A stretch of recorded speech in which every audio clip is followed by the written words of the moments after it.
Halo semua, balik lagi di channel Toraokun. Sebelum pembahasannya dimulai, silahkan klik tombol subscribe dan aktifkan lonceng notifikasinya supaya kalian gak ketinggalan info dan teori terbaru dari Mimin. Kalau udah, terima kasih. Manga One Piece Chapter 995 telah terbit dan memperlihatkan berbagai hal menarik. Dalam video kali ini, channel Toraokun akan membahas tentang chapter terbaru ini dengan memberikan pendapat dan juga beberapa teori. Cerita dimulai dengan memperlihatkan keadaan di bagian depan Pulau Onigashima. Di tempat tersebut sedang terjadi bentrok antara Marco melawan Big Mom.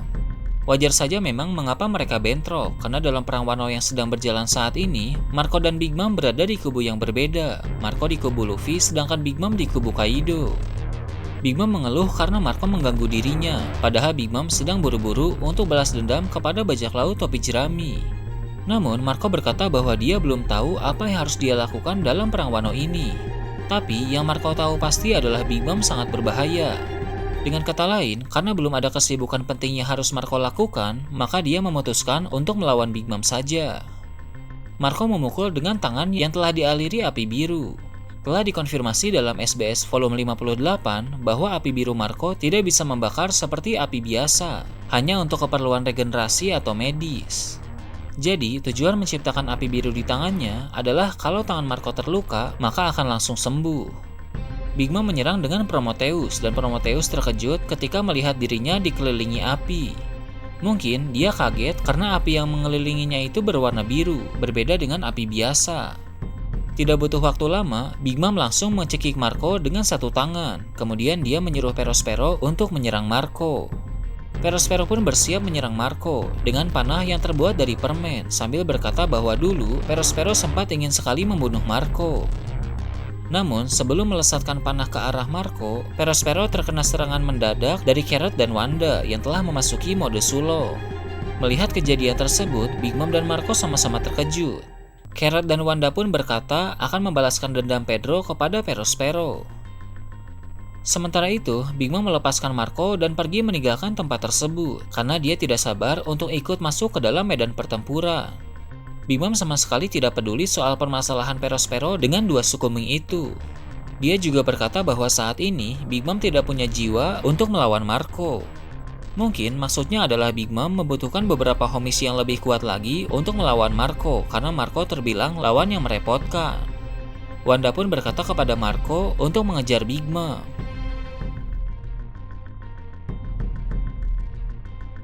Cerita beralih ke panggung pesta. Di sana Zoro terlihat mencoba menebas Appo dari jarak jauh. Tapi Appo berhasil menghindari tebasan tersebut. Para kru Kaido meminta Appo memberikan vaksin iblis es kepada mereka karena mereka adalah teman satu kelompok. Namun Appo tidak bisa melakukan hal itu karena jika Appo menyerahkan vaksin itu, maka dia akan dibunuh oleh Queen. Kondisi Appo sekarang ini benar-benar berbahaya sebab semua orang di sekitar panggung pesta ingin menghabisinya agar bisa merebut vaksin tersebut. Appo pun marah kepada Queen yang telah melibatkannya dalam permainan maut ini. Di sana, Appo terlihat memakai teknik yang bisa menciptakan ledakan sehingga beberapa orang terlempar karena ledakan tersebut. Tiba-tiba, dari arah samping Zoro dan Drake menyerang Appo bersama-sama, tapi Appo masih bisa menahan serangan mereka berdua. Appo juga bilang kalau Zoro dan Drake curang karena melawannya bersama-sama. Zoro kemudian mengatakan kalau dia harus cepat. Dia tidak boleh membuang banyak waktu karena tujuan utamanya adalah atap istana, tempat di mana Kinemon dan yang lainnya sedang bertarung melawan Kaido. Dari perkataan Zoro ini, semakin besar kemungkinan bahwa nanti Luffy dan Zoro akan melawan Kaido. Dari awal memasuki Pulau Onigashima, Zoro belum menggunakan teknik Santoryu. Dia hanya menggunakan teknik satu pedang atau teknik dua pedang. Dia sama sekali belum menggunakan teknik tiga pedang. Sepertinya Zoro memang sedang menghemat tenaga sama seperti Luffy, karena dia yakin pedang Enma yang dia gunakan memang ditakdirkan untuk melawan Kaido. Karena itulah di Pulau Onigashima ini kita belum melihat Zoro bertarung dengan serius. Jadi selama di Pulau Onigashima ini, Zoro masih menyembunyikan kekuatan yang sebenarnya. Kemudian, Drake berkata bahwa sejak dulu dia benci terhadap Appo. Kemudian Appo juga bilang bahwa dia juga membenci Drake. Setelah itu, pertarungan mereka pun berlanjut. Dari atas, Queen kesal karena setelah Drake ketahuan bahwa dia merupakan seorang mata-mata, Drake langsung menunjukkan sifat aslinya. Queen juga sedang mengamati poster buronan Zoro dan Sanji sambil berkata bahwa alangkah baiknya jika orang terkuat kedua dan ketiga dalam kelompok topi jerami dihabisi secepatnya. Queen juga tidak menyangka bahwa kelompok topi jerami merekrut anak dari Vinsmoke Judge, yaitu Vinsmoke Sanji. Sepertinya Queen mengenal ayah dari Sanji itu, karena Queen memang berasal dari North Blue. Cerita kemudian berfokus ke bagian bawah, tempat di mana Brook, Robin, dan Chopper sedang berada. Brook sama sekali tidak terinfeksi virus iblis es karena dia tidak punya daging, pembuluh darah, dan suhu tubuh. Brook hanya memiliki tulang, jadi dia akan aman dari virus. Sedangkan Chopper telah mulai terinfeksi, dimulai dari tangan kanannya yang telah membeku. Padahal Chopper hampir saja mengatakan sesuatu tentang virus tersebut, tapi malah dia tidak sadar sudah terinfeksi. Zoro harus cepat merebut vaksin dari Apo, karena sangat berbahaya jika Chopper, orang satu-satunya yang bisa memperbanyak vaksin tersebut, malah terinfeksi semakin parah. Setelah itu, cerita berfokus ke tempat di mana Nami dan Usopp berada. Di sana, mereka bertarung melawan dua Tobiropo, yaitu Ulti dan Pejuan. Usopp menyerang dengan Hisatsu Midoriboshi Devil yang membuat Ulti tertangkap oleh mulut tanaman besar. Ulti meminta tolong Pejuan, sehingga dengan segera Pejuan menolong melepaskan kakaknya itu, padahal Ulti bisa saja melepaskan dirinya sendiri. Usopp mencoba menyerang Ulti dan Pejuan sekaligus menggunakan teknik bambu shuffling. Namun, karena Ulti sedang berada dalam mode hybrid di mana ukuran tubuhnya tidak terlalu besar, maka tidak sulit bagi Ulti untuk menangani bambu-bambu yang muncul.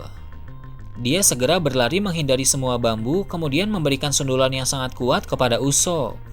Tengkorak Usopp retak terkena serangan Ulti. Sebenarnya ini bukan kali pertama tengkorak Usopp retak, jadi pasti dia akan mampu bertahan.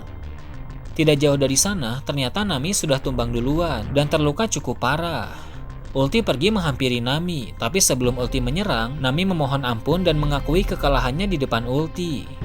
Ulti mengaku dia sangat marah karena Luffy beberapa waktu yang lalu bilang ingin mengalahkan Kaido dan ingin menjadi Raja Bajak Laut. Ulti bilang dia akan mengampuni Nami jika Nami berkata bahwa Luffy tidak mungkin menjadi Raja Bajak Laut. Hampir saja Nami mengatakan itu karena dia sangat ketakutan. Namun pada akhirnya Nami bilang Luffy pasti akan menjadi Raja Bajak Laut. Walau ketakutan, tapi Nami tetap berkata jujur dari hatinya tentang keyakinan bahwa Luffy yang suatu saat akan menjadi Raja Bajak Laut. Mendengar jawaban Nami, Ulti semakin marah dan hendak menghabisi Nami. Tapi hal mengejutkan pun terjadi. Entah bagaimana, Otama tiba-tiba muncul bersama Komachio. Setelah itu, Komachio menggigit kepala Ulti sehingga Nami berhasil selamat. Nami dan Usopp sangat terkejut ketika melihat kedatangan Otama. Di Pulau Onigashima sedang terjadi perang besar, sehingga tempat tersebut menjadi sangat berbahaya dan tidak cocok untuk anak kecil seperti Otama. Setidaknya begitulah menurut Nami dan Usopp. Tapi, menurut admin tempat tersebut justru sangat cocok untuk Otama.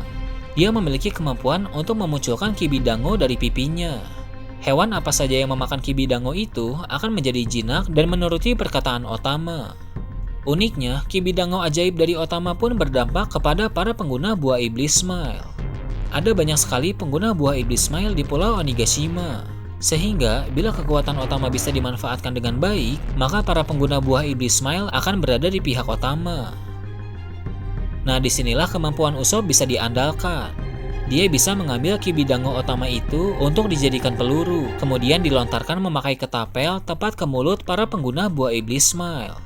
Jadi, tidak lama lagi para tentara Kaido yang merupakan pemakan buah iblis Smile akan menjadi kawan dan bisa dimanfaatkan untuk melawan tentara Kaido yang lain.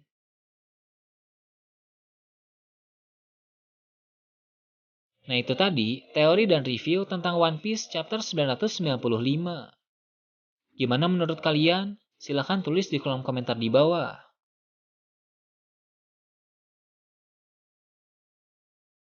Oke, segitu aja untuk pembahasan kali ini. Jangan lupa like, share, dan subscribe untuk video menarik selanjutnya. Gue Toraokun, Shambles.